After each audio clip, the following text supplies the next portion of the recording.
terpaksa nikah siri dan menjadi istri kedua pria Arab kaya raya karena dijanjikan uang 100 juta per bulan demi menuruti kemauannya. Namun, keinginannya di malam pertama langsung membuatku syok.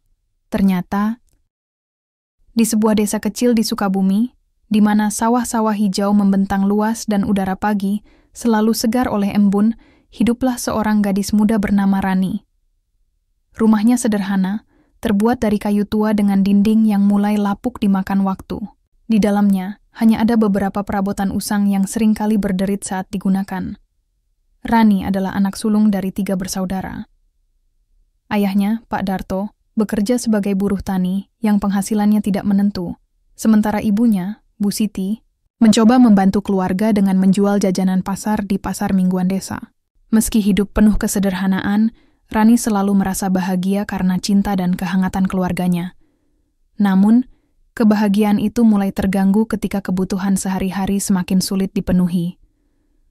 Suatu sore, setelah membantu ibunya menggiling beras, di dapur, Rani mendengar percakapan antara kedua orang tuanya. Mereka membicarakan utang yang semakin menumpuk kepada tetangga dan pedagang di pasar. "Kita harus cari cara lain untuk menutupi semua ini," kata Pak Darto dengan nada lelah. "Kalau begini terus, bagaimana nasib anak-anak kita?" Rani mendengarkan dalam diam sambil memegang alat penggiling beras erat-erat. Hatinya terasa sesak, tapi ia tidak bisa meneteskan air mata.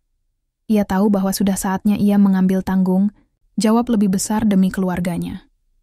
Esok harinya, saat sedang mencuci pakaian di sungai kecil dekat rumah, Rani bertemu dengan Bu Nisa, seorang tetangga yang bekerja sebagai agen tenaga kerja migran. Bu Nisa sering berkunjung ke desa untuk menawarkan pekerjaan di luar negeri kepada para pemuda dan pemudi yang ingin mengubah nasib mereka. "Kenapa kau tidak coba bekerja di Arab Saudi, nak?" tanya Bu Nisa dengan nada ramah. "Banyak orang dari sini yang sudah berhasil. Kamu bisa jadi PRT atau pekerja rumah tangga. Gajinya besar dan kamu bisa bantu keluarga." Awalnya, Rani ragu. Ia mendengar cerita-cerita tentang TKW yang pulang dengan wajah murung, bahkan ada yang tidak pernah kembali sama sekali. Namun, setiap kali ia melihat ibunya yang semakin kurus karena bekerja keras tanpa henti, ia merasa ada sesuatu dalam dirinya yang ingin bangkit. "Aku harus mencoba," gumamnya pada dirinya sendiri suatu malam, sambil memandangi langit penuh bintang dari halaman belakang rumahnya. Setelah berdiskusi panjang dengan keluarganya, akhirnya Rani memutuskan untuk mendaftarkan diri melalui agen Bu Nisa. Prosesnya cepat, meski banyak dokumen yang harus diurus dan biaya administrasi yang tak sedikit. Keluarga Rani harus meminjam uang lagi untuk menutupi semua itu. Tapi mereka yakin bahwa ini adalah investasi untuk masa depan yang lebih baik. Hari keberangkatan pun tiba. Rani berdiri di depan pintu rumahnya, mengenakan pakaian rapi yang jarang ia pakai. Ibunya memeluknya erat, sementara adik-adiknya menangis kecil, tak rela melepas kakak mereka pergi. "Jaga dirimu baik-baik, nak," kata Bu Siti sambil menyeka air mata. "Kami akan selalu menunggumu pulang." Dengan koper kecil di tangannya dan hati yang penuh harap, Rani melangkah menuju mobil yang akan membawanya ke bandara. Di dalam hatinya, ia berdoa agar keputusan ini membawa kebaikan bagi keluarganya. Namun, ia tidak menyadari bahwa langkah pertamanya meninggalkan desa kecil itu akan membawanya ke dunia yang sama sekali berbeda. Dunia yang penuh kemewahan, tetapi juga tantangan yang tak pernah ia bayangkan sebelumnya. Pesawat mendarat di Bandara Internasional King Abdulaziz, Jeddah, Arab Saudi. Rani merasa takjub saat melangkah keluar dari terminal. Udara panas menyengat kulitnya, sangat berbeda dengan angin sejuk yang biasa ia rasakan di desanya. Di luar bandara, mobil-mobil mewah melaju cepat di jalan raya yang lebar, sementara gedung-gedung tinggi menjulang di kejauhan. Ini adalah dunia baru bagi Rani. Dunia yang penuh kemewahan dan kehidupan yang tampak begitu berbeda dari apa yang ia kenal. Setelah beberapa jam menunggu, seorang supir menghampiri Rani dengan sebuah papan bertuliskan nama agen tenaga kerja, tempat ia terdaftar. Ia membawa Rani menuju kediaman majikannya, sebuah rumah besar di pinggiran kota Riyadh. Rani hampir tidak bisa berkata-kata ketika mobil itu memasuki gerbang utama. Rumah itu bukan sekadar rumah biasa. Ini adalah istana kecil dengan kolam renang, taman indah, dan lantai marmer yang berkilauan bak cermin. Ini rumah Pangeran Abdul. Aziz, kata sang supir dalam bahasa Arab yang terbata-bata. Kamu akan bekerja di sini sebagai pembantu rumah tangga. Rani hanya mengangguk, hatinya dipenuhi campuran antara kagum dan cemas. Ia belum pernah bertemu siapapun yang hidup semewah ini. Apakah ia benar-benar siap untuk bekerja di lingkungan seperti ini? Pagi pertama di rumah itu dimulai lebih awal dari yang Rani duga. Seorang wanita paruh baya dengan wajah tegas datang ke kamarnya. Wanita itu adalah Fatima, istri pertama Pangeran Abdul Aziz. Dengan tatapan dingin, Fatima memberikan daftar tugas panjang kepada Rani. Membersihkan seluruh rumah, mencuci pakaian keluarga, dan menyiapkan makanan sesuai permintaan. Jangan berbuat kesalahan apapun, kata Fatima dengan nada tajam. Aku tidak suka orang yang malas atau ceroboh. Rani mengangguk patuh, meski ada rasa tegang di dalam dirinya. Ia mulai bekerja dengan tekun, berusaha melakukan segala sesuatunya sebaik mungkin. Namun, semakin hari, ia merasakan tekanan yang semakin besar. Fatima seringkali menegurnya keras-keras atas hal-hal sepele, seperti cara ia melipat handuk atau menyusun meja makan. Setiap kali itu terjadi, Rani hanya bisa menundukkan kepala dan berdoa agar ia bisa bertahan. Beberapa minggu setelah kedatangannya, Rani akhirnya bertemu dengan majikannya, Pangeran Abdul Aziz. Ia adalah seorang pria berusia pertengahan 40-an, dengan postur tinggi dan wajah yang masih tampan, meskipun garis-garis usia mulai terlihat di sudut matanya. Ia memiliki sikap yang tenang, tapi juga sedikit misterius. Suatu sore, saat Rani sedang menyapu halaman belakang, Pangeran Abdul Aziz mendekatinya. Kamu bekerja dengan baik, katanya dalam bahasa Arab yang fasih. Aku senang melihat dedikasimu, Rani. Tersentak, tidak menyangka bahwa majikannya akan berbicara langsung padanya. Ia hanya bisa menjawab dengan gemetar, "Terima kasih, Tuan." Namun, di balik rasa gugupnya, ada sedikit kehangatan yang ia rasakan dari ucapan pangeran itu, sesuatu yang jarang ia dapatkan dari Fatima. Sejak pertemuan itu, Pangeran Abdul Aziz mulai sering memperhatikan Rani. Ia sering mengamati Rani saat ia bekerja, kadang-kadang bahkan berhenti sejenak untuk mengobrol dengannya. Bagi Rani, ini adalah pengalaman yang membingungkan. Di satu sisi, ia merasa sedikit lega karena akhirnya ada seseorang di rumah itu yang bersikap baik padanya. Namun, di sisi lain, ia khawatir akan reaksi Fatima jika mengetahui perhatian ini. Tidak butuh waktu lama bagi Fatima untuk menyadari interaksi antara suaminya dan Rani. Suatu malam, setelah Rani selesai membersihkan dapur, Fatima mendekatinya dengan wajah murka. "Apa yang kamu lakukan pada suamiku?" Bentaknya dengan suara rendah namun menusuk. "Kenapa dia selalu memperhatikanmu?" Aku tidak melakukan apa-apa, Nyonya," jawab Rani dengan suara bergetar. "Aku hanya bekerja sesuai tugas." Fatima menyipitkan matanya, kemudian berkata dengan dingin, "Lebih baik kamu ingat posisimu. Kamu hanyalah seorang pembantu, tidak lebih. Jangan pernah berpikir untuk melampaui batas." Rani hanya bisa diam. Hatinya terasa sesak. Ia tahu bahwa Fatima, benar, ia hanyalah seorang pekerja rumah tangga. Namun, ada bagian dari dirinya yang merasa tidak adil. Mengapa ia harus diperlakukan seperti ini hanya karena majikannya menunjukkan sedikit perhatian? Meski kesulitan beradaptasi, Rani mulai menyadari bahwa kehidupan di rumah ini tidak semulus yang tampak dari luar. Ada banyak hal yang aneh tentang Pangeran Abdul Aziz. Kadang-kadang, ia terlihat sangat ramah dan murah hati. Tetapi di lain waktu, ia tampak tertutup dan penuh rahasia. Rani juga mendengar percakapan antara para pelayan senior tentang masa lalu pangeran itu. Bahwa ia pernah terlibat dalam skandal politik yang membuatnya kehilangan banyak pengaruh di kalangan keluarga kerajaan. Namun, Rani tidak yakin apakah semua itu benar. Yang ia tahu adalah bahwa di balik kemewahan dan keindahan istana ini, ada sesuatu yang gelap dan misterius yang belum sepenuhnya ia pahami.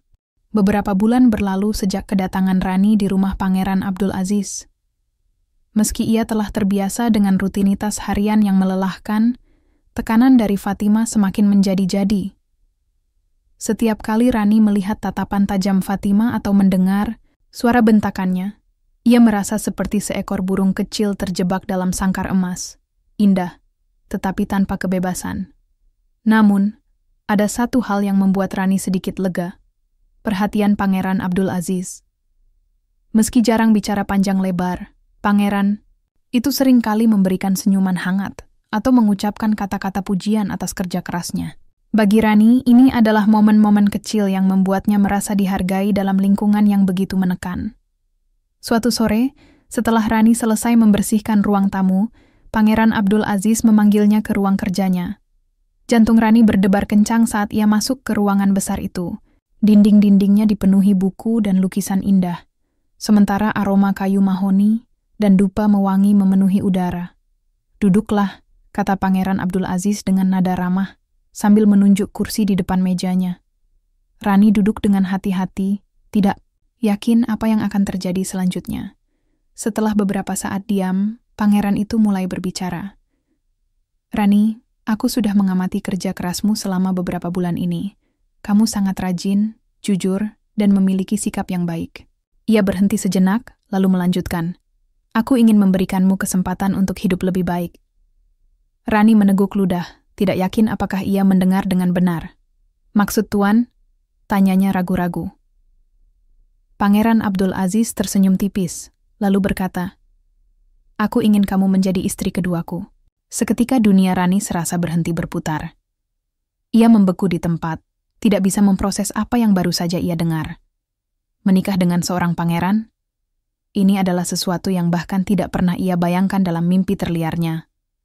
Aku tidak tahu harus berkata apa, Tuan," jawab Rani akhirnya. Suaranya bergetar. "Kamu tidak perlu menjawab sekarang," kata pangeran itu dengan tenang. "Pikirkanlah. Aku akan memberimu waktu untuk mempertimbangkan. Kamu akan mendapatkan segalanya. Rumah, uang, kehidupan yang nyaman. Dan keluargamu di Indonesia juga akan mendapat bantuan finansial." Sepanjang malam itu, Rani tidak bisa tidur. Pikirannya dipenuhi oleh berbagai pertanyaan dan perasaan kontradiktif. Di satu sisi, tawaran ini tampak seperti jawaban atas semua masalahnya. Ia bisa membantu keluarganya, mengakhiri penderitaannya sebagai pekerja rumah tangga, dan hidup dalam kemewahan yang bahkan tidak pernah ia impikan. Namun, di sisi lain, ia merasa ragu. Bagaimana mungkin ia bisa menerima tawaran ini jika ia tidak mencintai pangeran itu? Apakah ini hanya tentang uang dan status? Dan bagaimana dengan Fatima? Ia tahu bahwa pernikahan ini pasti akan membuat hubungannya dengan istri pertama semakin tegang. Esok paginya, Rani memutuskan untuk berbicara dengan Bu Nisa, agen tenaga kerja yang membawanya ke Arab Saudi. Ia mengirim pesan singkat kepada Bu Nisa, dan beberapa jam kemudian, agen itu datang ke rumah pangeran. "Ini kesempatan emas, Nak," kata Bu Nisa setelah mendengar cerita Rani. "Tidak banyak orang yang mendapat tawaran seperti ini. Kamu bisa mengubah hidupmu dan keluargamu selamanya." "Aku tahu," jawab Rani pelan. "Tapi aku tidak mencintainya. Dan aku takut pada Fatima. Aku tidak tahu apa yang akan terjadi." Bu Nisa menghela napas, lalu berkata, "Hidup ini bukan hanya soal cinta, Rani. Kadang-kadang, kita harus membuat keputusan berdasarkan realitas. Keluargamu membutuhkanmu. Dan kalau kamu menolak, mereka mungkin tidak akan punya kesempatan lain seperti ini." Kata-kata Bu Nisa terngiang-ngiang di kepala Rani selama berhari-hari. Ia juga berpikir tentang keluarganya di Sukabumi. Wajah ibunya yang letih, adik-adiknya yang masih kecil, dan ayahnya yang bekerja keras setiap hari. Apakah ia egois jika menolak demi perasaannya sendiri? Akhirnya, setelah berhari-hari berpikir dan bergulat dengan perasaannya, Rani memutuskan untuk menerima tawaran itu. Bukan karena ia mencintai pangeran, tetapi karena ia merasa ini adalah tanggung jawabnya sebagai anak sulung. Ia ingin membantu keluarganya keluar dari jerat kemiskinan. Ketika Ia memberitahu Pangeran Abdul Aziz tentang keputusannya. Pria itu tersenyum puas. "Aku senang kamu menerimanya," katanya. "Aku janji, kamu tidak akan menyesal." Namun, di balik senyumnya, Rani merasakan sesuatu yang aneh. Seolah-olah ada maksud tersembunyi di balik tawaran ini. Namun, ia memilih untuk tidak memikirkannya terlalu dalam. Saat ini, yang ia pikirkan hanyalah bagaimana caranya bertahan di dunia baru ini. Hari pernikahan Rani tiba lebih cepat daripada yang ia duga. Pangeran Abdul Aziz mengatur segalanya dengan sempurna, seperti seorang pria yang sudah terbiasa memimpin acara-acara besar. Upacara pernikahan diadakan di sebuah ruang mewah di dalam istana, dihiasi dengan kain sutra berwarna emas, lampu kristal yang berkilauan, dan bunga-bunga segar dari seluruh penjuru dunia. Para tamu yang hadir adalah keluarga kerajaan, teman-teman dekat pangeran, dan beberapa pejabat penting. Namun, bagi Rani, semua kemewahan itu tidak lebih dari sekadar ilusi.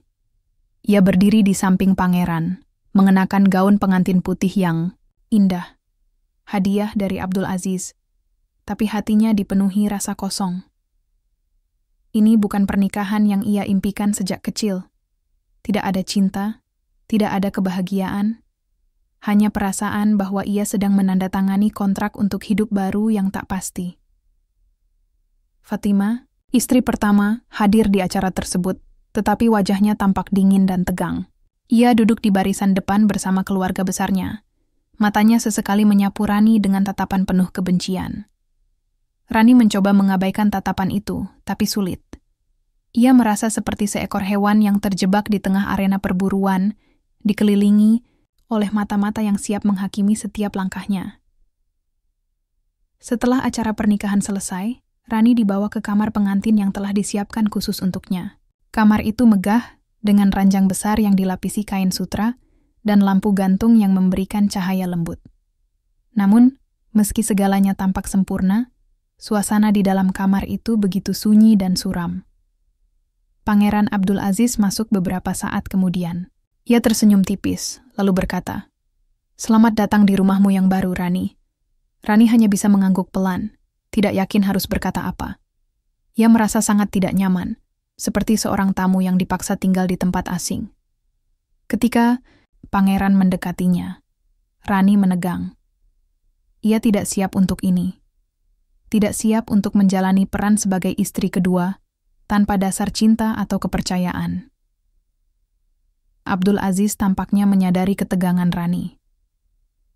"Kamu tidak perlu takut," katanya dengan nada tenang. "Aku akan memperlakukanmu dengan baik." Ia mencoba menunjukkan sikap hangat, tapi bagi Rani, kata-kata itu terasa hampa. Ia hanya bisa diam, berharap malam ini cepat berlalu. Esok paginya, Rani mulai menyadari bahwa pernikahannya tidak serta-merta membuat hidupnya lebih mudah. Sebaliknya, tekanan dari Fatima semakin menjadi-jadi.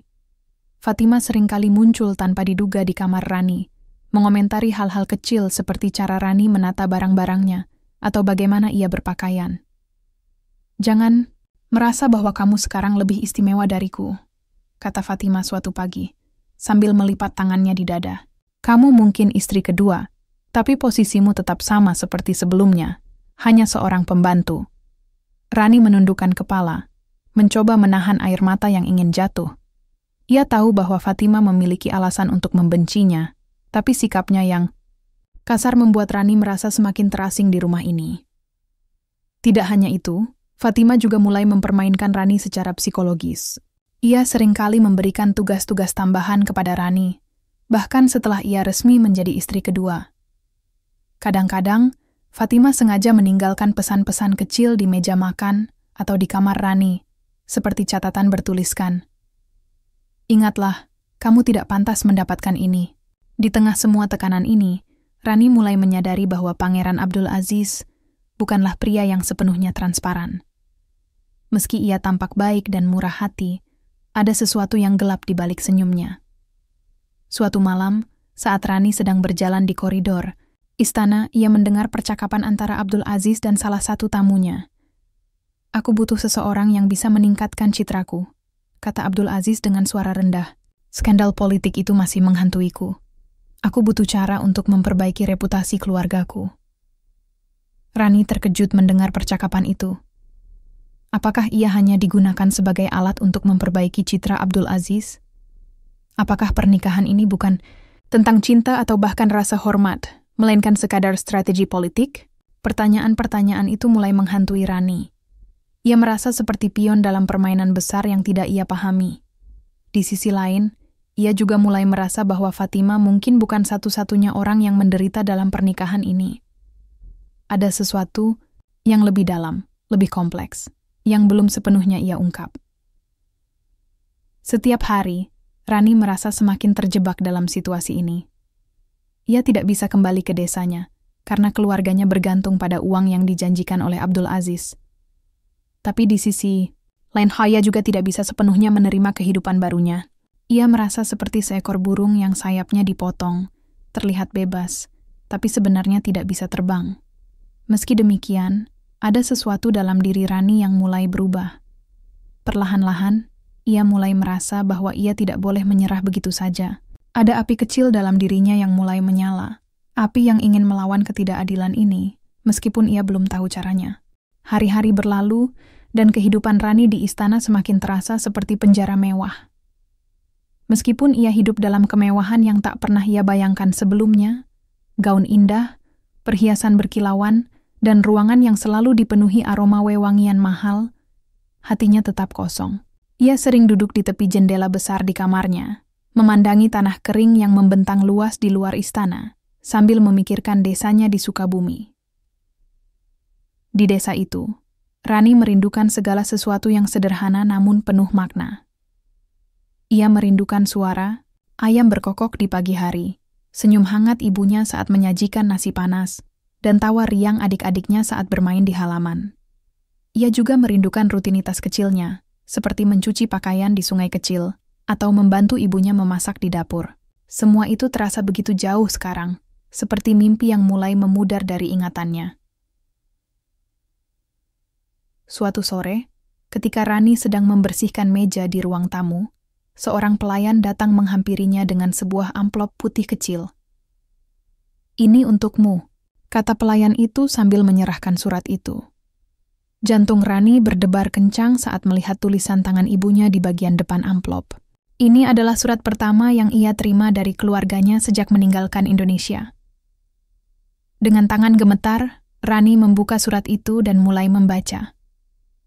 "Anakku tersayang, Rani, semoga Allah selalu melindungimu di negeri yang jauh itu. Kami sangat merindukanmu, terutama ibumu ini. Setiap kali aku melihat kursi kosong di dapur, aku selalu membayangkan kamu masih ada di sini, tertawa bersama kami. Kami sudah mendengar kabar tentang pernikahanmu.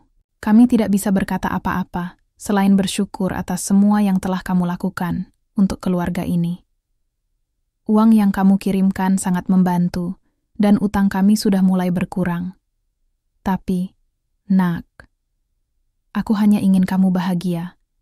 Jangan sampai kamu merasa harus mengorbankan dirimu demi kami. Kamu adalah anakku yang berharga, dan aku ingin kamu menjalani hidupmu dengan penuh cinta dan kebahagiaan. Jaga dirimu baik-baik, Nak. Kami selalu berdoa agar kamu diberikan kekuatan dalam setiap ujian yang kamu hadapi. Kami menunggu kedatanganmu pulang suatu hari nanti. Dengan cinta, ibumu." Air mata Rani mulai mengalir deras saat ia membaca surat itu. Kata-kata ibunya menyentuh hatinya yang paling dalam, membuatnya merasa lebih bersalah daripada sebelumnya. Ia tahu bahwa keluarganya bergantung padanya, tapi ia juga merasa bahwa ia telah kehilangan dirinya sendiri dalam proses ini. Apakah ia benar-benar melakukan ini demi mereka? Ataukah ia hanya terjebak dalam situasi yang semakin sulit untuk dilepaskan? Malam itu, Rani bermimpi tentang masa kecilnya. Dalam mimpinya, ia berlari di sawah-sawah hijau di desa, tertawa bersama teman-teman masa kecilnya. Udara segar dan langit biru cerah terasa begitu nyata, hingga ia hampir lupa bahwa ia sedang tidur. Namun, tiba-tiba, langit berubah menjadi gelap, dan ia merasa dirinya ditarik ke dalam sebuah ruangan besar yang dingin dan sunyi.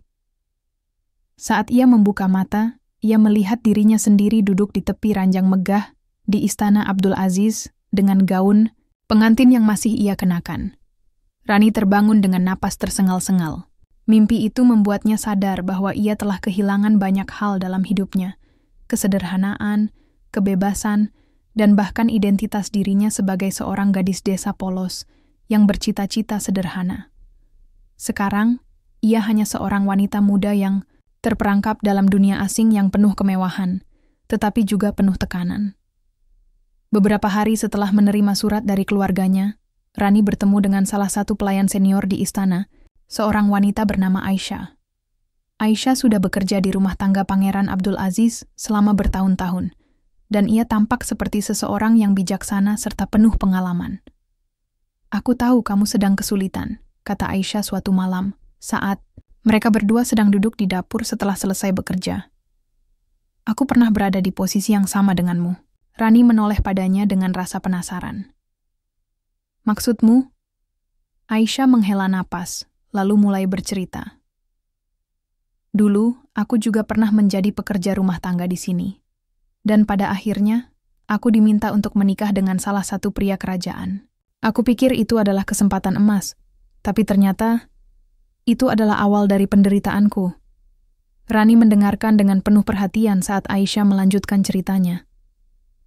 "Aku belajar satu hal yang penting dari semua ini.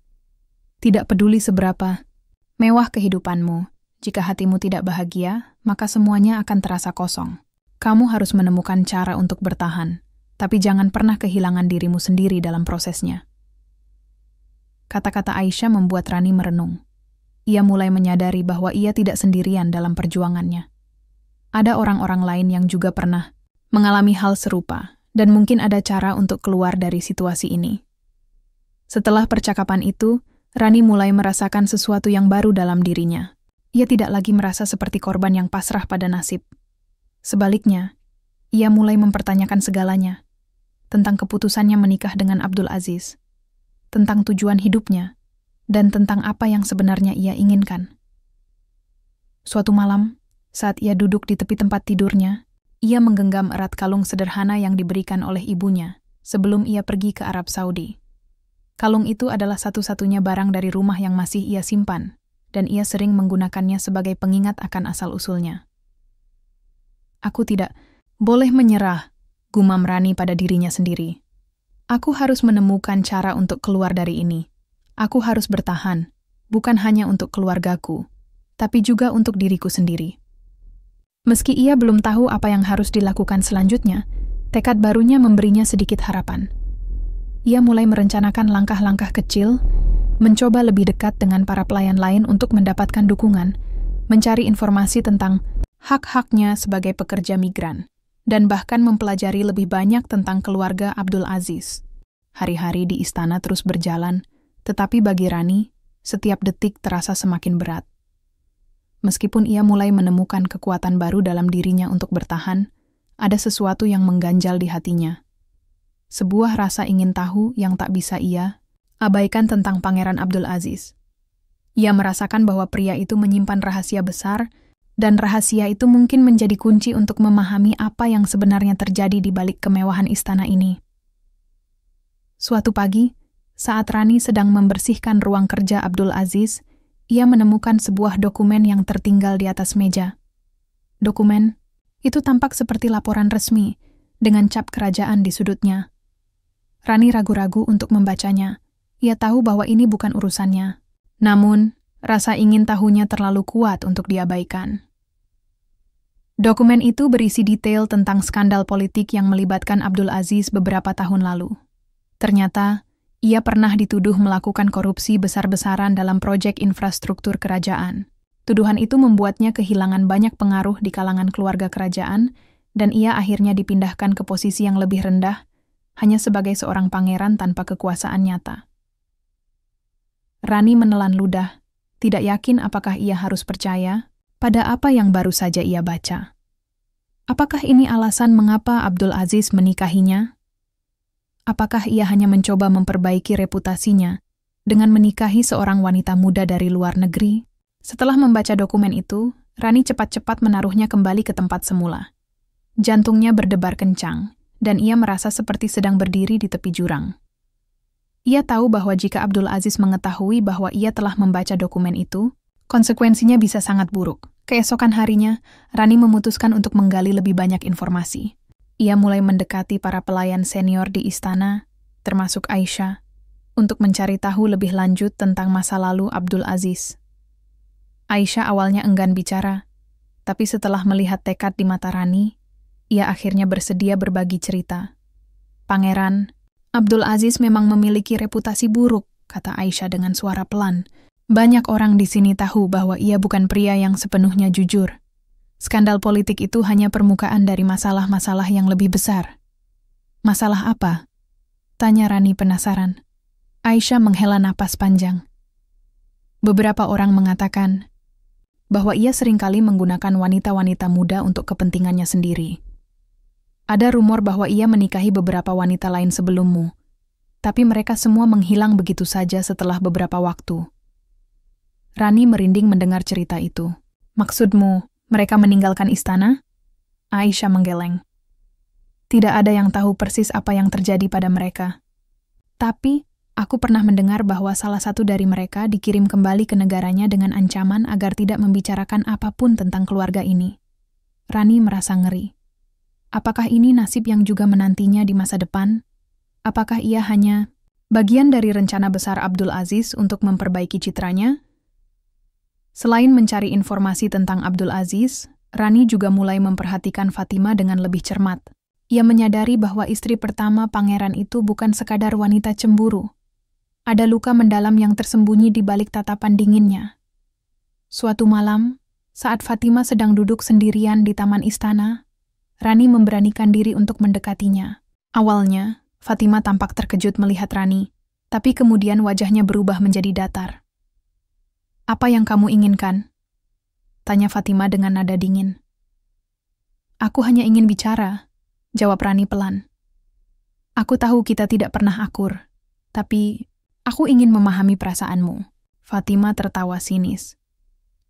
"Memahami perasaanku? Kamu pikir kamu bisa memahami apa yang aku rasakan?" Rani menundukkan kepala, merasa malu. Namun, ia tetap bertahan. "Aku tahu aku bukan siapa-siapa di sini, tapi aku merasa kita sama-sama korban." Kalimat itu membuat Fatima terdiam. Setelah beberapa saat, ia berkata dengan suara pelan, "Kamu benar. Kita sama-sama korban. Tapi bedanya, aku sudah terjebak di sini selama bertahun-tahun, sementara kamu masih punya kesempatan untuk keluar." Rani terkejut mendengar pengakuan itu. Fatima melanjutkan, "Aku menikah dengannya karena keluargaku memaksaku. Aku tidak punya pilihan lain. Dan sekarang, aku hanya hidup di sini seperti hantu, tanpa cinta atau kebahagiaan." Setelah percakapan itu, Rani mulai menyadari bahwa Fatima bukanlah musuh utamanya. Sebaliknya, Fatima adalah korban lain dari sistem yang sama yang menjebak Rani. Ini membuat Rani semakin yakin bahwa ia harus menemukan cara untuk melarikan diri dari situasi ini. Namun, tantangan terbesarnya adalah Abdul Aziz. Pangeran itu semakin sering menunjukkan sikap posesif terhadap Rani, seolah-olah ia merasa bahwa Rani adalah miliknya sepenuhnya. Suatu malam, saat mereka sedang makan malam bersama, Abdul Aziz berkata, "Aku senang kamu sudah mulai terbiasa di sini. Aku berharap kamu akan tinggal di sini untuk waktu yang lama." Rani tersentak mendengar kata-kata itu. Baginya, ucapan itu terdengar seperti peringatan halus. Peringatan bahwa ia tidak akan diizinkan untuk pergi begitu saja. Di tengah semua ketegangan ini, Rani mulai berubah. Ia tidak lagi merasa seperti korban yang pasrah. Sebaliknya, ia mulai merancang strategi untuk melawan. Ia tahu bahwa ia tidak bisa bertindak gegabah. Ia harus berhati-hati dan sabar. Tapi satu hal yang pasti, ia tidak akan membiarkan dirinya terjebak dalam dunia ini selamanya. Saat ia duduk di tepi jendela kamarnya, memandangi langit malam yang gelap, ia berjanji pada dirinya sendiri, "Aku akan menemukan cara untuk keluar dari sini. Aku akan membebaskan diriku, apapun yang terjadi." Hari-hari di istana terasa lebih berat bagi Rani, tetapi ada satu hal yang mulai membawa sedikit cahaya dalam kegelapan, persahabatannya dengan Aisyah. Wanita itu, yang awalnya hanya seorang pelayan senior yang memberikan nasihat, kini menjadi seseorang yang Rani percayai sepenuhnya. Aisyah bukan hanya teman, tetapi juga mentor yang membantu Rani memahami dinamika rumit di dalam istana. Suatu sore, setelah selesai bekerja, Rani dan Aisyah duduk bersama di dapur sambil minum teh jahe hangat. Dapur adalah satu-satunya tempat di istana yang terasa nyaman bagi Rani. Tempat di mana ia bisa merasa seperti dirinya sendiri, tanpa harus khawatir tentang tatapan atau komentar orang lain. "Kamu tampak lebih tegar akhir-akhir ini," kata Aisyah sambil menatap Rani dengan senyum lembut. Rani mengangguk pelan. "Aku mencoba untuk tidak menyerah, tapi kadang-kadang aku merasa begitu lelah. Semua ini terlalu berat." Aisyah meletakkan tangannya di atas tangan Rani sebagai bentuk dukungan. "Aku tahu rasanya. Ketika aku pertama kali datang ke sini, aku juga merasa seperti kamu. Tapi, satu hal yang aku pelajari adalah bahwa kita harus saling mendukung. Kita tidak bisa melawan ini sendirian." Kata-kata itu menyentuh hati Rani. Ia merasa lega karena ada seseorang yang memahami perjuangannya. "Terima kasih, Aisyah. Aku tidak tahu apa yang akan kulakukan tanpamu." Aisyah tersenyum. "Kita semua punya cara untuk bertahan. Kamu hanya perlu menemukan jalanmu sendiri." Selain menjadi pendukung emosional, Aisyah juga membantu Rani menggali informasi lebih dalam tentang keluarga Abdul Aziz. Suatu malam, saat mereka sedang membersihkan ruang tamu, Aisyah memberikan petunjuk baru. "Aku pernah mendengar sesuatu tentang seorang wanita bernama Nadia," kata Aisyah dengan suara pelan. "Dia adalah salah satu istri sebelummu. Dia hilang beberapa bulan setelah menikah dengan pangeran." "Hilang?" tanya Rani, matanya melebar. Aisyah mengangguk. "Ada yang bilang dia dikirim kembali ke negaranya, tapi ada juga yang mengatakan bahwa dia menghilang tanpa jejak. Tidak ada yang tahu persis apa yang terjadi." Rani merinding mendengar cerita itu. Apakah ini benar-benar nasib yang menantinya? Apakah ia juga akan menjadi bagian dari daftar wanita yang hilang? Namun, Aisyah cepat-cepat menenangkan Rani. "Jangan takut, Nak. Kamu masih punya waktu. Dan selama kamu punya aku dan beberapa orang lain di sini, kamu tidak akan sendirian." Hubungan Rani dengan Aisyah semakin dekat. Mereka sering berbicara tentang masa lalu mereka, tentang kehidupan mereka sebelum datang ke Arab Saudi, tentang keluarga mereka, dan tentang impian-impian yang belum terwujud. Bagi Rani, percakapan-percakapan ini adalah momen-momen langka di mana ia merasa seperti manusia biasa, bukan sekadar istri kedua atau pembantu rumah tangga. Suatu malam, saat mereka sedang duduk di atap istana, memandangi bintang-bintang yang berkilauan di langit malam, Rani berkata, "Aku ingin pulang. Aku ingin kembali ke desaku." Aisyah menghela napas panjang. "Aku tahu, Nak. Tapi ingat, pulang bukan hanya tentang kembali ke tempat asalmu. Kadang-kadang, pulang adalah tentang menemukan dirimu sendiri lagi." Rani terdiam sejenak, merenungkan kata-kata Aisyah. Ia mulai menyadari bahwa meskipun ia ingin kembali ke desanya, ia juga harus menemukan cara untuk memperbaiki hidupnya di sini terlebih dahulu. Di tengah persahabatannya dengan Aisyah, Rani mulai merancang cara-cara kecil untuk melawan ketidakadilan yang ia alami. Misalnya, saat Fatima memberikan tugas tambahan kepada Rani, ia mulai menolak dengan sopan namun tegas. "Aku sudah selesai dengan tugasku," kata Rani suatu pagi saat Fatima meminta ia membersihkan seluruh ruang tamu untuk kedua kalinya dalam sehari. "Jika kamu merasa ada yang kurang bersih, mungkin kamu bisa melakukannya sendiri." Fatima tampak terkejut dengan sikap Rani yang tiba-tiba berubah. Namun, ia tidak berkomentar apapun. Sebaliknya, ia hanya memandang Rani dengan tatapan dingin sebelum pergi meninggalkannya. Meskipun tindakan ini tampak kecil, bagi Rani, ini adalah langkah besar menuju kebebasan. Ia mulai merasa bahwa ia tidak harus pasrah pada tekanan yang diberikan padanya. Seiring berjalannya waktu, Rani mulai berubah. Ia tidak lagi merasa seperti korban yang tak berdaya. Sebaliknya, ia mulai belajar untuk berdiri tegak dan memperjuangkan hak-haknya. Persahabatannya dengan Aisyah memberinya kekuatan untuk melawan, sementara pengalaman-pengalamannya di istana membuatnya semakin sadar akan realitas kejam yang harus ia hadapi. Saat ia duduk di tepi ranjangnya malam itu, ia berjanji pada dirinya, "Sendiri, aku tidak akan menyerah. Aku akan menemukan cara untuk keluar dari sini, dan aku akan melakukannya dengan kepala tegak." Hari-hari di istana semakin terasa seperti medan perang bagi Rani. Namun, kali ini ia tidak lagi berdiri sebagai korban yang pasrah. Dengan dukungan dari Aisyah dan tekad barunya, Rani mulai menunjukkan sikap pemberontakan kecil, langkah-langkah, halus namun bermakna untuk melawan tekanan yang selama ini ia terima. Konflik dengan Fatima mencapai titik kritis. Suatu pagi, Fatima memanggil Rani ke ruang tamu dengan nada yang lebih tajam daripada biasanya. "Kenapa karpet ini masih kotor?" bentaknya, sambil menunjuk noda kecil yang hampir tak terlihat di karpet marmer. Rani menghela napas dalam hati. Ia sudah membersihkan ruangan itu 2 kali sehari. Tetapi Fatima selalu menemukan alasan untuk memarahinya. Namun, kali ini, Rani tidak akan membiarkan dirinya direndahkan begitu saja. "Maaf, Nyonya," kata Rani dengan tenang. "Tapi aku sudah membersihkannya sesuai instruksi. Jika ada masalah dengan hasilnya, mungkin kamu bisa memberikan aku contoh bagaimana cara membersihkannya dengan lebih baik." Fatima terkejut mendengar jawaban itu. Selama ini Rani selalu menundukkan kepala dan menerima semua teguran tanpa protes. Tapi kali ini, ia melihat sesuatu yang baru dalam tatapan Rani. Sikap percaya diri yang tak tergoyahkan. "Kamu berani sekali," kata Fatima dengan suara dingin. "Aku hanya ingin melakukan tugasku dengan benar," balas Rani. Suaranya tetap tenang namun tegas. "Tapi jika kamu merasa aku tidak cukup baik, aku akan belajar. Tolong tunjukkan padaku apa yang salah." Fatima tidak berkomentar lebih lanjut. Ia hanya memandang Rani dengan tatapan marah sebelum akhirnya meninggalkan ruangan. Meskipun singkat, momen ini menjadi awal dari perubahan dinamika antara mereka.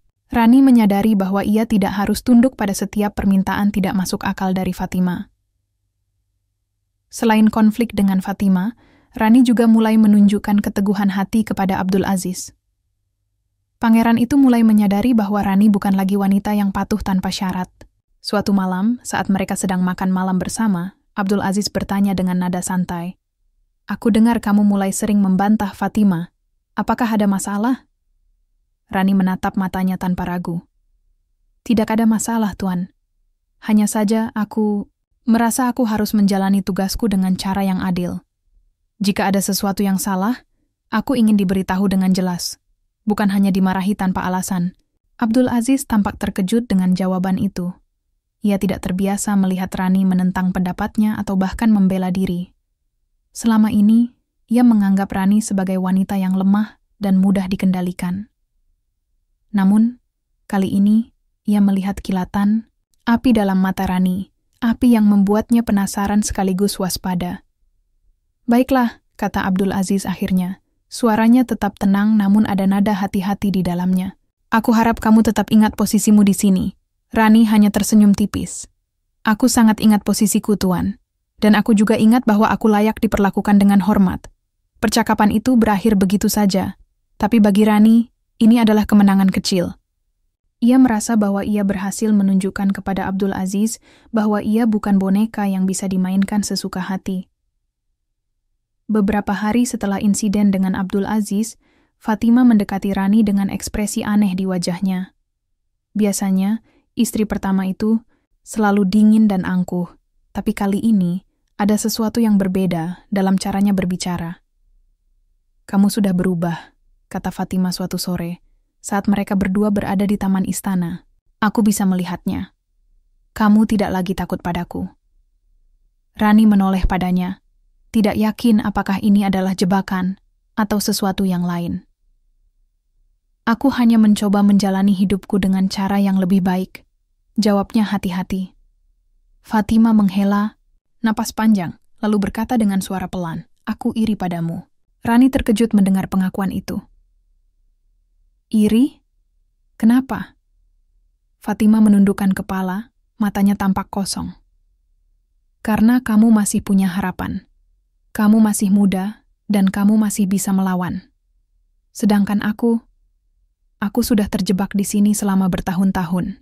Aku tidak punya keberanian seperti yang kamu miliki sekarang. Rani tidak tahu harus berkata apa. Ia tidak pernah membayangkan bahwa Fatima, musuh terbesarnya selama ini, ternyata memiliki perasaan yang sama dengan dirinya.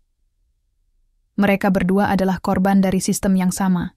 Hanya saja Fatima telah menyerah lebih dulu. "Terima kasih," kata Rani akhirnya. Suaranya pelan namun tulus. "Aku tidak tahu kalau kamu merasakan hal yang sama." Fatima tersenyum getir. "Aku hanya ingin kamu tahu bahwa aku tidak membencimu. Aku hanya cemburu. Kamu masih punya kesempatan untuk keluar dari sini. Jangan sia-siakan itu." Setelah percakapan itu, hubungan antara Rani dan Fatima mulai berubah. Meskipun mereka tidak menjadi teman dekat, ada rasa saling pengertian yang membuat mereka lebih toleran satu sama lain. Fatima bahkan mulai memberikan Rani informasi penting tentang cara-cara untuk melarikan diri dari istana. "Aku tahu beberapa orang yang bisa membantu," kata Fatima suatu malam, saat mereka sedang duduk di dapur. "Tapi kamu harus berhati-hati. Abdul Aziz tidak akan membiarkanmu pergi begitu saja." Rani mengangguk, menyimpan setiap kata yang Fatima katakan. Ia mulai menyusun rencana dalam hatinya. Ini bukan hanya tentang melarikan diri, tapi juga tentang membalas perlakuan tidak adil yang ia alami selama ini. Suatu hari, gumam Rani pada dirinya sendiri. "Aku akan membuat mereka membayar atas semua yang mereka lakukan padaku." Hari-hari di istana terasa semakin berat bagi Rani, meskipun ia mulai menemukan kekuatan baru dalam dirinya. Namun, ada satu hal yang selalu membuatnya merasa bersalah. Keluarganya di Sukabumi. Ia tahu bahwa keluarganya bergantung padanya, dan setiap kali ia memikirkan mereka, hatinya terasa sesak. Apakah ia egois karena ingin melarikan diri? Apakah ia bisa meninggalkan mereka demi kebebasannya sendiri? Suatu pagi, saat Rani sedang membersihkan meja di ruang tamu, seorang pelayan datang menghampirinya dengan sebuah amplop putih kecil. "Ini untukmu," kata pelayan itu sambil menyerahkan surat itu. Jantung Rani berdebar kencang saat melihat tulisan tangan ibunya di bagian depan amplop. Dengan tangan gemetar, Rani membuka surat itu dan mulai membaca. "Anakku tersayang Rani, apa kabarmu di sana? Semoga Allah selalu melindungimu. Kami sangat merindukanmu, tapi kami tidak ingin memberatkanmu dengan masalah-masalah kami. Namun, kali ini aku harus memberitahumu sesuatu. Ayahmu jatuh sakit beberapa minggu lalu. Dokter bilang, dia butuh pengobatan yang mahal, tapi kami tidak punya cukup uang. Utang kami juga semakin menumpuk. Aku sudah mencoba mencari pinjaman, tapi tidak ada yang mau membantu lagi. Kami tidak tahu harus berbuat apa, Nak. Kamu adalah harapan satu-satunya kami. Tolong, jika kamu bisa, kirimkan sedikit lebih banyak uang. Kami akan sangat bersyukur. Maafkan kami karena harus membebani pikiranmu dengan semua ini. Kami hanya ingin kamu tahu bahwa kami mencintaimu lebih dari apapun, dengan cinta ibumu." Air mata Rani langsung mengalir deras saat ia membaca surat itu. Setiap kata yang tertulis di atas kertas itu seperti pisau yang menusuk hatinya. Ia merasa hancur, marah, dan bingung sekaligus. Bagaimana mungkin ia bisa membantu keluarganya jika ia sendiri terjebak dalam situasi yang semakin sulit? Setelah membaca surat itu, Rani duduk di tepi ranjangnya, menatap kosong pada kalung sederhana yang diberikan oleh ibunya sebelum ia pergi ke Arab Saudi. Kalung itu adalah satu-satunya barang dari rumah yang masih ia simpan, dan sekarang ia meremasnya erat-erat, seolah-olah mencoba menemukan kekuatan dari kenangan masa kecilnya. "Apa yang harus kulakukan?" gumam Rani pada dirinya sendiri. "Aku ingin pulang, tapi aku tidak bisa meninggalkan mereka dalam kondisi seperti ini." Ia tahu bahwa Abdul Aziz telah memberikan sejumlah uang kepada keluarganya sebagai hadiah pernikahan, tapi itu tidak cukup untuk menutupi semua kebutuhan mereka. Sekarang, dengan ayahnya yang sakit, beban itu semakin besar. Rani merasa seperti berada di antara dua dunia. Dunia barunya yang penuh tekanan di Arab Saudi, dan dunianya yang lama di Sukabumi yang penuh kesulitan. Ia mulai bertanya-tanya apakah ia benar-benar memiliki pilihan. Apakah ia harus menggunakan uang dari Abdul Aziz untuk membantu keluarganya, meskipun itu berarti ia harus tetap tinggal di istana ini? Ataukah ia harus menolak dan mencoba mencari cara lain untuk keluar, meskipun itu berarti keluarganya akan terus menderita? Setelah berhari-hari berpikir keras, Rani akhirnya memutuskan untuk menerima kenyataan bahwa ia harus membantu keluarganya. Ia tahu bahwa ini bukanlah solusi ideal, tapi ia tidak bisa membiarkan ayahnya menderita tanpa pengobatan. Esok paginya, Rani mendekati Abdul Aziz di ruang kerjanya. Pangeran itu tampak terkejut melihatnya, karena biasanya Rani tidak pernah mengganggunya di tempat kerja. "Ada apa?" tanyanya dengan nada ramah, namun dingin.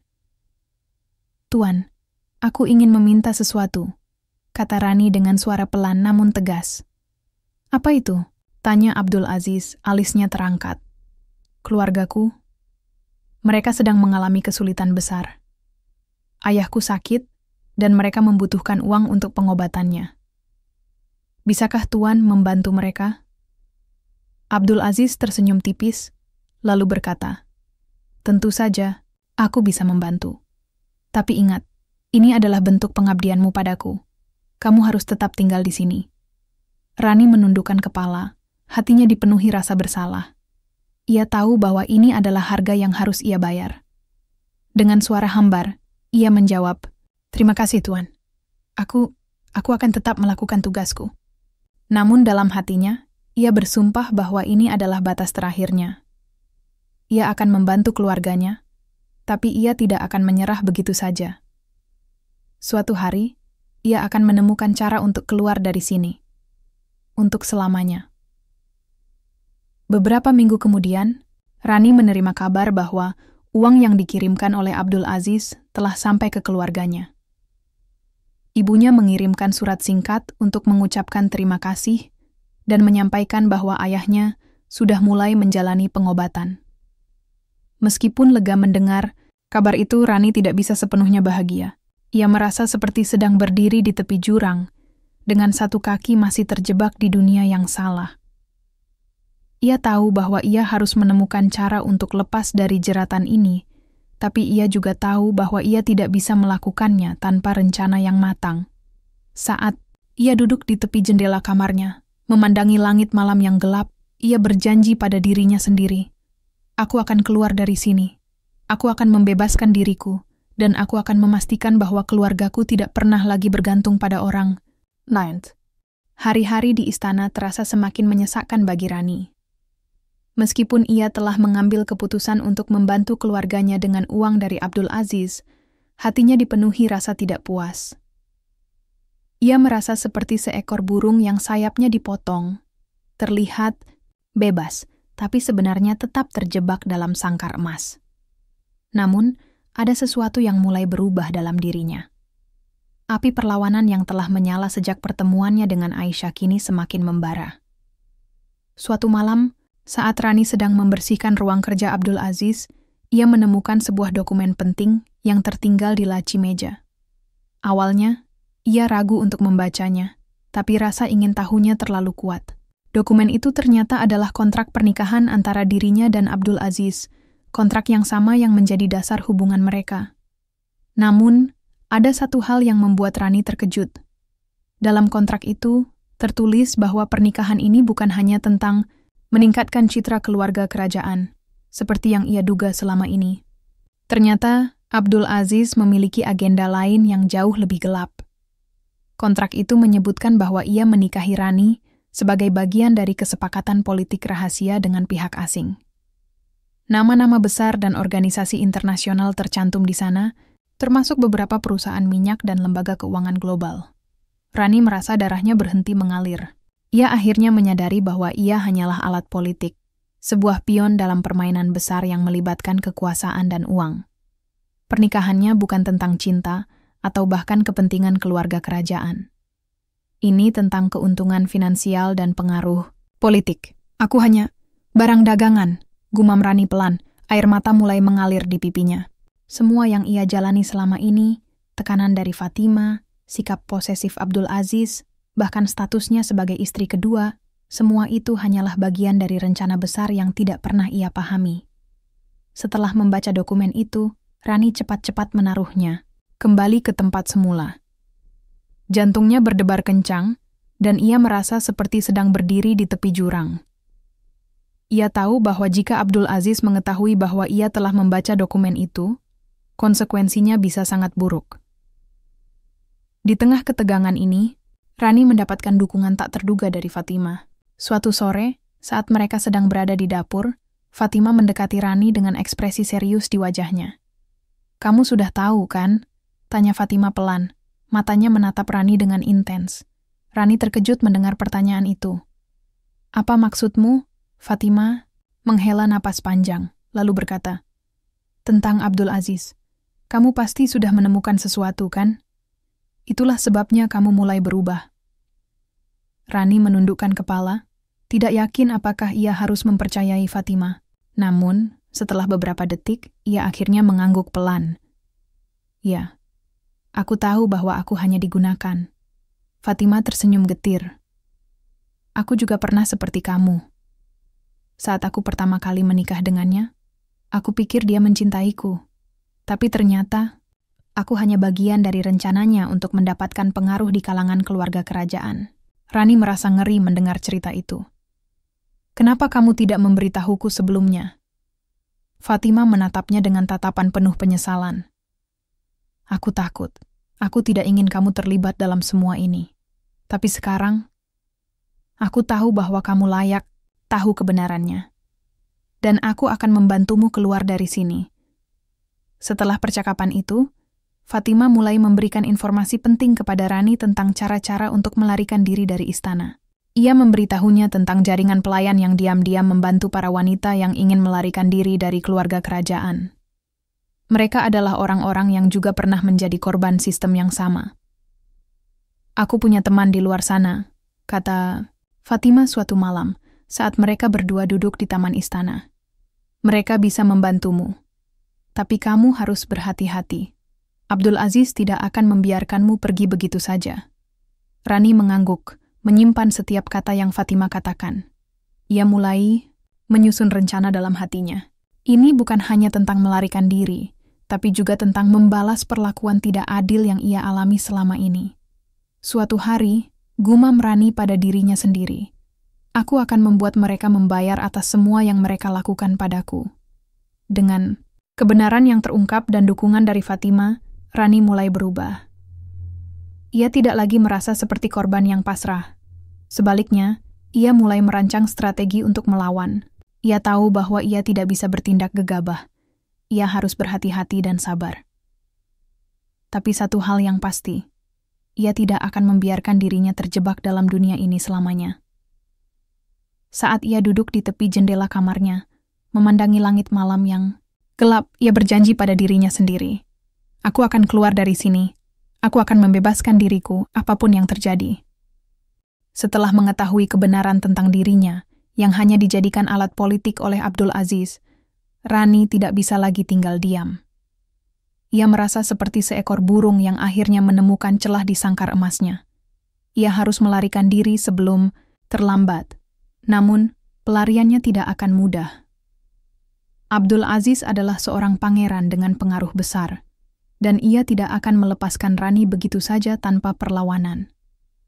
Dengan bantuan Fatimah dan jaringan pelayan yang diam-diam bekerja melawan keluarga kerajaan, Rani mulai menyusun rencana pelariannya.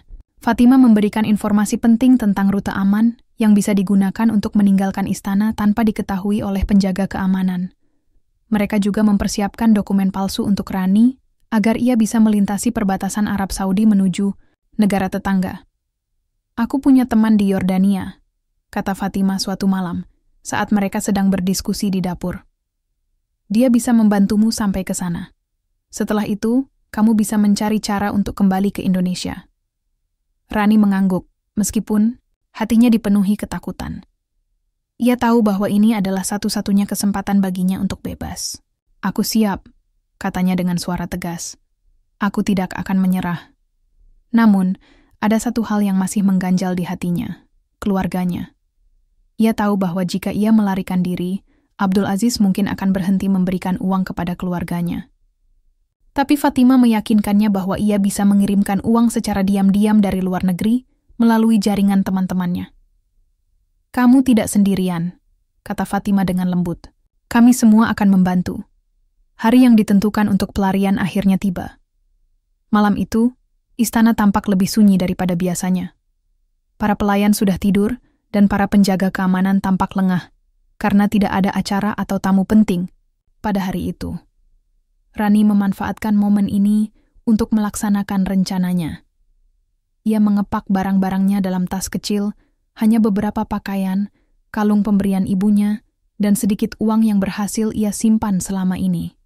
Dengan hati-hati, ia menyelinap keluar dari kamarnya, menghindari kamera pengawas dan patroli penjaga. Fatima telah memberitahunya titik-titik buta di sistem keamanan istana, sehingga Rani bisa bergerak tanpa terdeteksi. Di pintu belakang istana, Fatima sudah menunggunya dengan sebuah mobil tua yang disiapkan oleh salah satu temannya. Mata Fatima berkaca-kaca saat ia memeluk Rani untuk yang terakhir kalinya. "Berhati-hatilah," bisik Fatima. "Jangan pernah kembali ke sini." Rani mengangguk, air mata mengalir di pipinya. "Terima kasih atas segalanya," katanya dengan suara bergetar. "Aku tidak akan melupakanmu." Tanpa menoleh ke belakang, Rani masuk ke dalam mobil dan pergi meninggalkan istana yang telah menjadi penjaranya selama ini. Langit malam yang gelap tampak seperti simbol kebebasan yang baru ia temukan. Perjalanan menuju perbatasan Arab Saudi tidak mudah. Mobil yang membawa Rani seringkali harus berhenti di pos pemeriksaan, tapi berkat dokumen palsu yang disiapkan oleh jaringan Fatima, ia berhasil melewati setiap rintangan. Setelah beberapa jam perjalanan yang mendebarkan, Rani akhirnya tiba di Yordania. Di sana ia bertemu dengan teman Fatima, seorang wanita paruhbaya bernama Laila, yang tinggal di sebuah rumah kecil di pinggiran aman. Laila menyambut Rani dengan hangat, memberikan tempat tinggal sementara, dan membantunya mencari pekerjaan untuk memulai hidup baru. "Kamu aman sekarang," kata Laila suatu pagi, saat mereka sedang minum teh bersama. "Tapi ingat, jangan pernah berhenti berjuang. Kamu sudah melewati banyak hal, dan kamu layak mendapatkan kebahagiaan." Rani tersenyum tipis, meskipun hatinya masih dipenuhi luka. Ia tahu bahwa perjuangannya belum sepenuhnya selesai, tapi ia merasa lega karena akhirnya ia bisa bernapas bebas. Beberapa minggu setelah tiba di Yordania, Rani mengirimkan surat kepada keluarganya di Sukabumi. Ia tidak bisa memberitahukan lokasi persisnya karena takut Abdul Aziz akan menemukannya, tapi ia ingin memastikan bahwa keluarganya tahu bahwa ia baik-baik saja. "Ibu, ayah, adik-adik, maafkan aku karena tidak bisa memberitahumu segalanya. Aku harus pergi demi kebebasanku. Jangan khawatir, aku baik-baik saja. Aku akan tetap mengirimkan uang untuk membantu keluarga, meskipun dari jauh. Aku harap suatu hari kita bisa bertemu lagi. Aku mencintai kalian semua lebih dari apapun. Dengan cinta, Rani." Setelah mengirimkan surat itu, Rani merasa sedikit lega. Meskipun ia tahu bahwa ia masih memiliki jalan panjang untuk ditempuh, ia merasa bahwa ia telah mengambil langkah pertama menuju kebebasan sejati. Setelah berhasil melarikan diri dari istana Abdul Aziz, Rani mulai membangun kehidupan baru di Yordania. Meskipun awalnya penuh ketakutan dan ketidakpastian, ia perlahan-lahan menemukan pijakan yang kokoh. Namun, bagi Rani, ini bukan sekadar tentang bertahan hidup. Ini tentang membalas perlakuan tidak adil yang ia alami selama ini, dan membuktikan bahwa ia bisa menjadi lebih dari sekadar istri kedua atau pembantu rumah tangga. Beberapa bulan setelah tiba di Yordania, Rani menyadari bahwa pelariannya belum cukup untuk mengakhiri penderitaannya. Ia ingin memastikan bahwa Abdul Aziz tidak akan bisa terus menjalankan rencana gelapnya tanpa konsekuensi. Dengan bantuan Laila, ia mulai mencari cara untuk membongkar rahasia kelam keluarga kerajaan. Rani ingat bahwa dokumen-dokumen penting yang ia temukan di ruang kerja Abdul Aziz masih terpatri dalam ingatannya. Ia juga memiliki beberapa informasi tambahan dari Fatima yang bisa digunakan sebagai bukti. Dengan hati-hati, ia mulai menyusun data dan ceritanya menjadi sebuah laporan rinci. "Aku akan membocorkan semua ini ke media," kata Rani suatu malam kepada Laila. Aku tidak peduli apa yang akan terjadi padaku. Aku hanya ingin dunia tahu siapa sebenarnya pria itu. Laila tampak khawatir, tapi ia juga tahu bahwa ini adalah satu-satunya cara bagi Rani untuk menutup babak kelam dalam hidupnya. Kamu harus berhati-hati, katanya. Orang-orang seperti dia memiliki kekuasaan besar, dan mereka tidak akan tinggal diam. Rani mengangguk, tapi tekadnya sudah bulat. Ia menghubungi seorang jurnalis independen yang dikenal karena investigasinya terhadap korupsi di Timur Tengah. Setelah beberapa minggu diskusi panjang, Rani akhirnya membagikan semua informasi yang ia miliki, dari dokumen rahasia hingga pengalamannya sendiri sebagai korban manipulasi politik Abdul Aziz. Beberapa minggu kemudian, artikel eksklusif tentang skandal Abdul Aziz muncul di salah satu situs berita internasional terkemuka. Judul utamanya langsung menarik perhatian dunia. Pangeran Arab Saudi digugat atas korupsi dan manipulasi politik internasional. Artikel itu menyertakan detail lengkap tentang rencana politik Abdul Aziz, termasuk pernikahannya dengan Rani yang hanya dilakukan demi keuntungan finansial dan pengaruh global. Dampaknya sangat besar. Media internasional ramai membahas kasus ini, dan tekanan publik mulai mempengaruhi posisi Abdul Aziz di kalangan keluarga kerajaan. Reputasi yang selama ini ia bangun dengan susah payah hancur dalam waktu singkat. Ia dipanggil untuk memberikan penjelasan kepada otoritas kerajaan, dan sebagian besar proyek-proyek besar yang sedang ia jalankan dibekukan sementara. Fatima, yang tetap tinggal di istana, melaporkan perkembangan ini kepada Rani melalui pesan tersembunyi. Dia hancur, tulis Fatima. Tapi aku juga merasa lega. Ini adalah akhir yang pantas baginya. Rani membaca pesan itu dengan perasaan campur aduk. Ada kelegaan, ada kepuasan, tapi juga ada kesedihan mendalam. Ia tidak ingin menjadi orang yang menyakiti orang lain, tapi ia tahu bahwa ini adalah satu-satunya cara untuk membebaskan dirinya dari bayang-bayang masa lalu. Setelah memastikan bahwa Abdul Aziz tidak lagi memiliki kekuatan untuk mengejarnya, Rani memutuskan untuk kembali ke desanya di Sukabumi. Ia telah menabung cukup uang selama bekerja di Yordania, dan ia ingin menggunakan uang itu untuk membangun bisnis kecil-kecilan di desa. Saat ia tiba di desa, wajah-wajah familiar menyambutnya dengan senyum lebar. Ibunya langsung memeluknya erat, air mata mengalir di pipinya. "Kamu pulang, Nak," kata ibunya dengan suara bergetar. "Kami sangat merindukanmu." Rani tersenyum, meskipun hatinya masih dipenuhi luka. Ia tahu bahwa ia tidak bisa sepenuhnya melupakan apa yang terjadi, tapi ia bersyukur bisa kembali ke tempat yang penuh kenangan indah. Ia mulai membangun warung kecil di depan rumahnya, menjual makanan tradisional dan barang-barang kebutuhan sehari-hari. Bisnisnya lambat laun berkembang, dan ia mulai merasa bahwa ia akhirnya menemukan tujuan hidupnya yang sebenarnya, membantu keluarganya dan memberikan kontribusi bagi komunitasnya. Di tengah kesibukannya menjalankan bisnis, Rani seringkali duduk di tepi sungai kecil di desa, tempat ia biasa mencuci pakaian saat masih kecil. Ia memandangi air yang mengalir tenang, merenungkan perjalanan hidupnya yang penuh liku. Ia telah melewati banyak hal, kesulitan, penderitaan, bahkan pengkhianatan. Tapi di sisi lain, ia juga telah belajar tentang keberanian, keteguhan hati, dan arti sebenarnya dari kebebasan. Ini bukan akhir, gumam Rani pada dirinya sendiri. Ini adalah awal dari sesuatu yang baru. Ia tidak lagi merasa seperti korban. Sebaliknya, ia merasa seperti seorang pejuang yang telah menemukan kekuatannya sendiri. Ia tahu bahwa masa depan tidak akan selalu mudah, tapi ia siap menghadapinya dengan kepala tegak.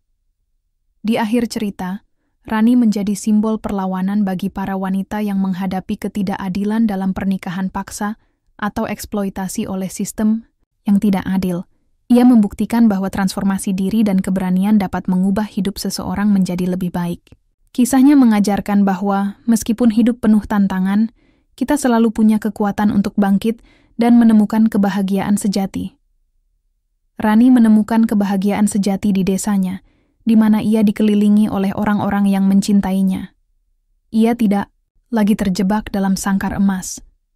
Ia telah menemukan jati dirinya yang sebenarnya, sebagai seorang wanita yang kuat, mandiri, dan berdedikasi untuk membantu orang lain. Meskipun luka masa lalu masih ada, Ia tahu bahwa ia telah menang dalam pertarungannya melawan ketidakadilan.